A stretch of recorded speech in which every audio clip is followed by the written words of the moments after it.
আল্লাহ পাক রব্বুল আলামিন দুনিয়ার বুকে আমাদেরকে অনেকগুলো নিয়ামত দিয়েছেন। আমরা মনে করি ধন দৌলত, টাকা পয়সা, গাড়ি বাড়ি, সন্তান সন্ততি, এই সকল কিছু হচ্ছে আল্লাহ পাকের পক্ষ থেকে আমাদের জন্য কেবল নিয়ামত।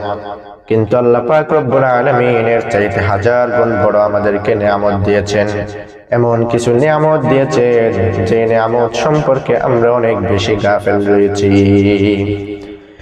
এই দুনিয়ার বুকে আল্লাহ পাক রব্বুল আলামিন মানুষ ছাড়া আরো হাজার রকমের প্রাণী সৃষ্টি করেছেন। এই হাজার রকম সৃষ্টির ভেতরে আল্লাহ পাক রব্বুল আলামিন কেবলমাত্র মানুষকেই শ্রেষ্ঠ এবং উত্তম হিসাবে ঘোষণা করেছেন।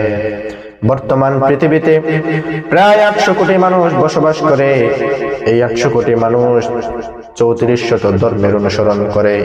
এই 3400 ধর্মের ভিতরে কেবলমাত্র শুধুমাত্র একমাত্র আল্লাহর কাছে মনোনীত ধর্মের নাম হচ্ছে ইসলাম।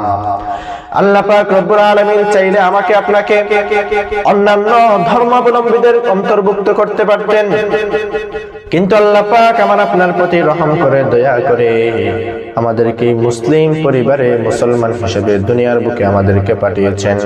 এটাই হচ্ছে আল্লাহ পাকের পক্ষ থেকে আমাদের জন্য অনেক বড় নিয়ামত।